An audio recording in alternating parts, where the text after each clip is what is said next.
네, 들으신 것처럼 오늘과 내일은 한덕수 총리의 입에 많은 관심이 좀 쏠릴 것 같은데 이 부분 먼저 한번 짚어보도록 하겠습니다. 일단 김광삼 변호사님, 일단 한덕수 총리 내용 보면은 일단 탄핵 심판의 어떤 소추에 대한 적절성 여부 그리고 의결 종족수에 대한 부분일 텐데 두 쟁점 중에서는 각각 어떻게 좀 판단하십니까?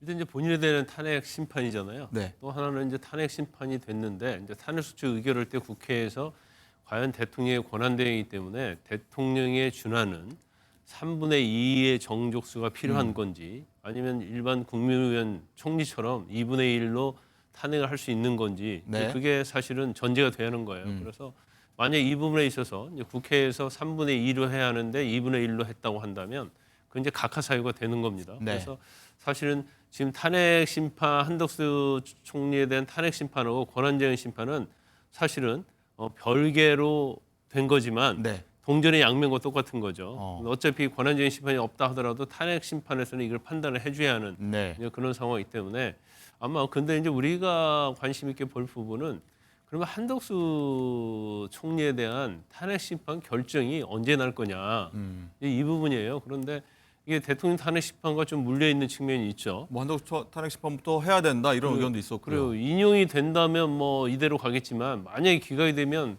다시 복귀를 한단 말이에요. 네. 근데 복귀를 한다고 하더라도 복귀하게 되면 그다음에 이제 대통령의 어떤 탄핵 심판이 있잖아요. 이제 그러다 보니까 아마 대통령 탄핵 심판 결정을 먼저 할 가능성이 좀 높지 않나 뭐 그렇게 봅니다. 네.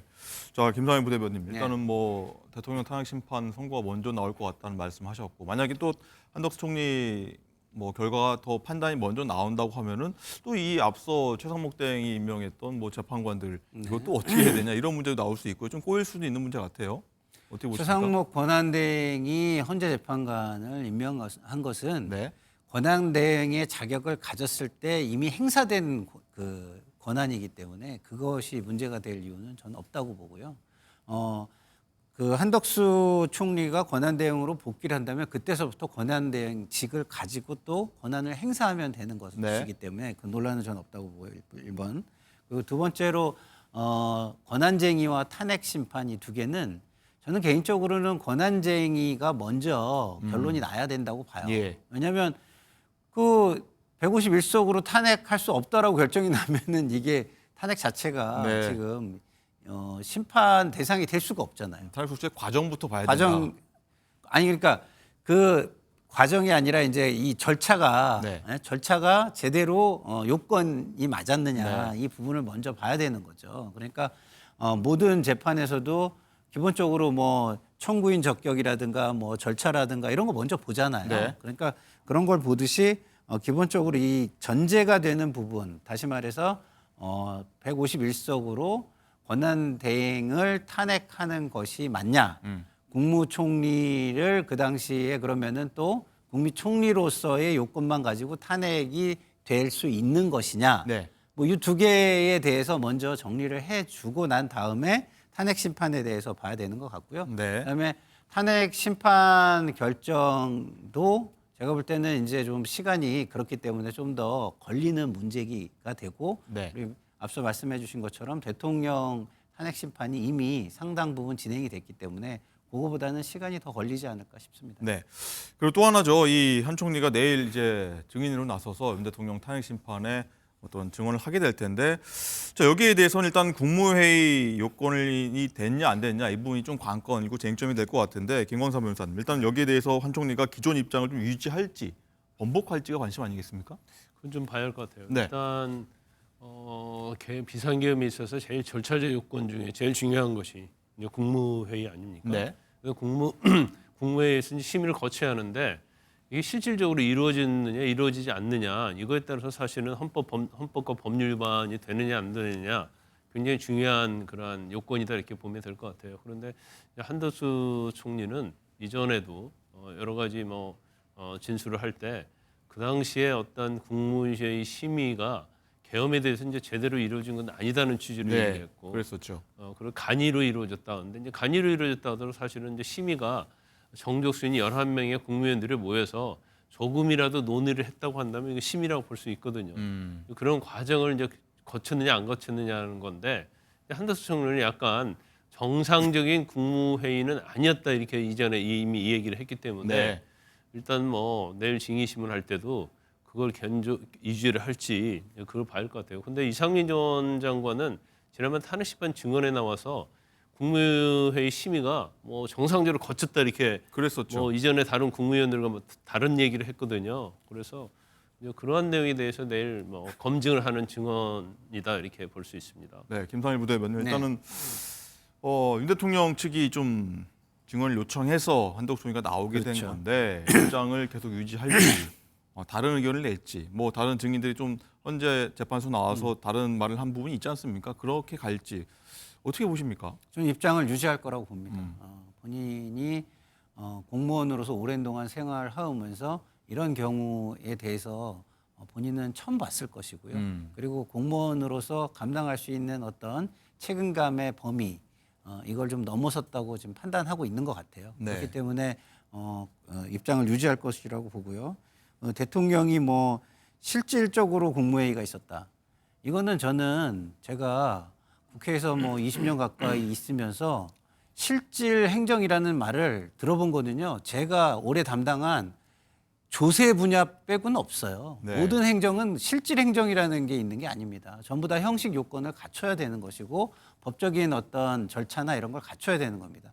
다만 조세와 관련해서만 그런 부분을 폭넓게 인정해주고 있고 그것도 실제로 국세기본법에 그 조항을 담아가지고 실행을 하고 있어요. 그렇기 때문에 그렇지 않은 다른 모든 행정행위는 실질이라는 말로 모든 뭐랄까 재량의 범위라든가 이런 걸 넓혀갈 수는 없는 것이다. 저는 이렇게 봅니다. 알겠습니다. 자 그리고 현장에서 들어온 지금 목소리 들어보면 한 총리가 헌법재판소 정문으로 이렇게 걸어 들어온 게 아니라 윤 대통령처럼 이제 지하로 차량으로 이동해서 조용히 들어갈 것 같다 이런 내용도 전해드리겠습니다. 자 그리고 어제 윤 대통령 10차 변론 기일 앞두고 형사 재판이 겹쳐서 윤 대통령 측이 기일 변경을 요청을 했는데 헌재에서 받아들이지 않았죠. 일단 문영배 대행이 밝힌 이유부터 한번 들어보시죠. 10차 변론기일 관련 재판부 평의 결과를 전달하겠습니다. 첫 번째, 공판 준비기일이 오전 10시고 오후 2시에 탄핵 재판을 잡으면 시간적 간격이 있는 점. 둘째, 변론기일에는 당사자, 재판부, 증인 일정을 모두 고려해야 하는데 재판부가 주 4일 재판을 하고 있고 증인 조지호에 대하여 구인영장 집행을 촉탁하는 점. 3. 10차 변론은 피청구인이 신청한 증인 3명을 신문하는 점을 종합하여 2월 20일 오후 2시로 지정했습니다. 네, 김광삼 변호사님. 일단 헌재가 1시간은 미뤄주는 대신에 날짜 변경은 안 된다. 일단 뭐 야간 재판이라도 되면 하겠다. 이렇게 강행 의지를 좀 내비친 걸로 보이는데 윤 대통령 측 입장으로선 좀 좋지 않은 상황으로도 보이고요. 근데 뭐 그 피청구인 대통령 측 입장에서는 기회를 좀 넉넉히 가지면서 이제 방어권을 행사하겠다 그런 취지인 것 같아요. 그런데 지금 내일 재판 자체가 이제 형사 재판이 있고 탄핵 심판 재판이 있잖아요. 겹친 거죠. 그렇죠. 근데 이제 오전에 형사 재판이 있는 거예요. 네. 그런데 형사 재판만 있는 게 아니고 거기에 이제 구속 취소 신문 절차가 있거든요. 네. 대통령이 신청한. 그래서 이걸 준비하고 그다음에 시간이 좀 빡빡하고 오후에 2시에는 또 탄핵 심판 법정에 들어와야 하는데 증인이 또 3명이나 되잖아요. 그러니까 이제 준비하는 데 있어서도 여러 가지 좀 애로 사항이 있다. 그래가지고 시간 변경 요청을 이제 처음에 뭐 안 해주겠다고 했는데 계속 요청을 했어요. 그러니까 이제 헌법재판소에서는 뭐 오후 재판이 2시인데 1시간 정도 이제 늦추기로 했는데 일반적으로 형사 재판에서는 그날 증인이 채택이 안 돼 있으면 네. 증인 신문이 안 돼 있으면 변경을 많이 해줍니다. 아. 그런데 지금 헌재 입장 자체는 그날 증인이 3명이나 이미 나오기로 되어 있고 그런데 이 증인 자체가 다 대통령 측에서 신청한 증인이다. 네. 그다음 그중에 이제 또 중요한 게 그중에 조지호 전 경찰청장이 이날 재판 증언에서 굉장히 중요하거든요. 네. 그런데 조지호 전 경찰청이 이제 혈액암에 걸려가지고 걔 2번이나 증인 신문에 불출석했거든요. 그랬죠. 그런데 이제 구인장을 이미 발부했기 때문에 만약에 내일 연기가 돼버리면 이제 구인장 문제도 있고 만약에 내일 출석하겠다고 왔으면 또 이게 또 기일이 변경돼 버리면 네. 그다음에 출석을 담보할 수 없는 거예요. 변수가 많군요. 그래서 그런 이유하고 또 오전에 형사 재판이 있고 오후에 탄핵 심판 재판이 있으니까 이건 뭐 시간적으로는 겹치지 않으니까 그냥 그대로 유지하되 1시간만 늦춰주는 걸로 이제 변경을 한 겁니다. 네. 또 하나 궁금한 건 여기서 일단은 그러면 추가 변론은 있을 것인가? 이걸로 끝나는 것인가? 여기도 관심이 좀 있을 것 같은데 개인적으로 어떻게 보십니까? 내일까지는 증거조사 절차예요. 네. 그래서 내일 그냥 재판을 끝낼 수는 없습니다. 그리고 만약에 일반적으로는 만약 내일 증거조사 끝나고 결심을 할 것 같으면 미리 예고를 했을 거예요. 아, 그리고 내일은 뭐 증인 신문만 있을 것이다. 그러면 한 길 더 갈 수도 있고 안 갈 수도 있는데 이제 대통령실에서는 지금 계속 주장하는 것이 국회 본관에서 뭐 국회의원들 끌어내라고 했느냐 안 했느냐에 대해서 가장 대통령실에 불리한 증언을 한 사람이 이제 곽정근 전 네. 사령관이거든요. 근데 최근에 이제 국민의힘이랄지 뭐 대통령실에서 공작서를 주장하고 있거든요. 그래서 김현태 특임단장이 나와가지고 이제 그런 부분을 뭐 이야기를 했기 뭐 때문에 야당의 뭐 회유 의혹도 있고 그렇죠. 뭐 이런 제기도 그러니까 됐죠. 한 번 더 김현태를 부르든지 네. 곽정근 전 사령관을 부르든지 한번 불러야 한다고 아마 강하게 주장할 가능성이 큰데 이 부분을 막 받아들일 가능성은 그렇게 뭐 크진 않다고 봅니다. 네. 근데 그게 하나가 있어요. 네. 그다음 두 번째는 조지호 전 경찰청장이 내일 안 나왔을 때 네. 이건 굉장히 중요한 증인이고 또 대통령한테는 엄청 불리한 증인이거든요. 그럼 조지호 전 경찰청장이 안 나왔을 때 한 번 더 할 것인지. 그래서 만약에 헌재에서 수용을 하면 한 번 정도의 증인 신문이 있을 가능성이 크다.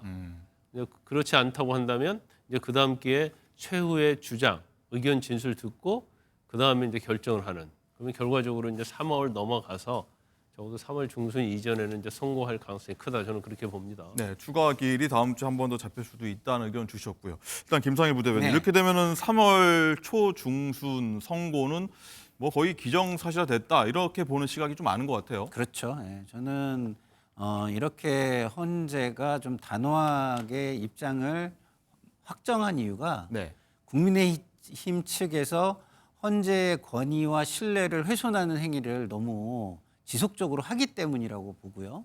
그리고 심지어는 헌재 자체를 부인하는 모습도 보이기 현재도 때문이라고 다 저는 이런 보는데요. 여당 쪽 얘기를 듣고 있다. 그렇죠. 왜냐하면 얼마 전에 국민의힘 지도부가 항의 방문을 했고요. 네, 그 다음 날에는 36명의 국회의원이 항의 방문을 했습니다. 여당 의원의 3분의 1이 그렇죠. 나온 거죠. 그리고 지지자들 중에 일부 극렬 지지자들은 문영배 소장 집 앞에 가서 지금 시위를 요란스럽게 하고 있습니다. 주민들에게 피해가 갈 정도로.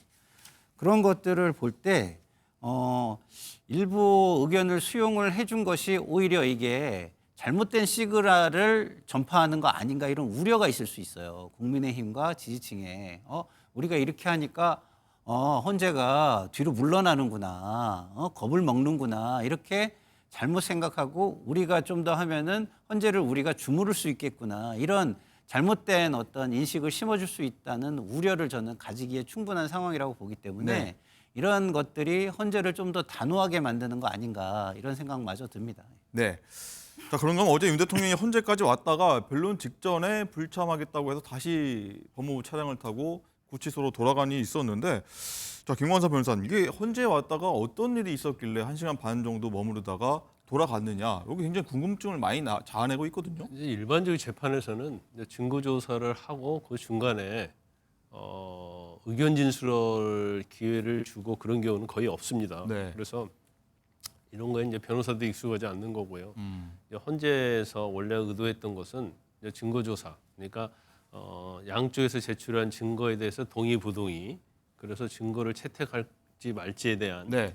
그런 거에 대한 거였고, 두 번째는 뭐 양측에서 이제까지 뭐 증인 신문이랄지 이제 그거 관련해서 의견을 진술하라고 2시간씩 줬지 않습니까? 네. 그러면 사실 이것은 이제 변호사가 하는 내용이에요. 그리고 이 변호사가 주장할 내용은 아마 대통령한테 이걸 다 보여주고 네. 아마 오케이를 받았을 거예요. 아, 윤 대통령이 이걸 보고 그렇죠. 나서 확인하고. 그래서 의견에 대해서 이제 변호인들이 하고 증거조사에 대해서 변호인이 의견을 하는 것이지 당사자가 여기서 의견 진술할 그런 기회는 없는 거거든요. 네. 그래서 아마 일단은 뭐 의견 진술의 기회가 있을 수도 있겠다 해서 헌재에 왔는데 네. 아마 그럴 가능성이 전혀 없다 하니까 뭐 헌재에서 그냥 가만히 있을 수는 없잖아요. 재판 도중에, 재판 중에. 그러니까 복귀하는 게 맞겠다 해서 복귀하지 않았나 싶습니다. 그렇다면 이 내용을 사전에 알고도 다시 왔다가 다시 복귀했다는 거는 일단 말씀하신 것처럼 이 변호인의 내용, 뭐 증실, 뭐 증언하는 내용 같은 걸 본 다음에 이상 없다 하고 가는 건가요? 아니면 뭐 거기서 아니, 다른 얘기까지 할 수 있는 변호인들이 주장할 내용은 이미 다 대통령하고 네. 다 소통이 됐을 거예요. 그런데 이제 혹시 어제 재판에 있어서 대통령도 의견 진술할 기회가 주어질 가능성이 있다고 생각하고 일단 온 거죠. 왔는데 의견 진술 이런 것들은 변호인이 하고 증거조사만 하기 때문에 네. 당사자인 피청구인이 거기에 관여할 수 있는 그런 상황이 없어요. 그러니까 뭐 가만히 앉아 있다가 끝날 때까지 기다리느니 어차피 뭐 의견 진술할 기회도 안 주어지니까 구치소를 복귀하는 게 맞겠다 해서 복귀한 것이 아닌가 싶습니다. 알겠습니다.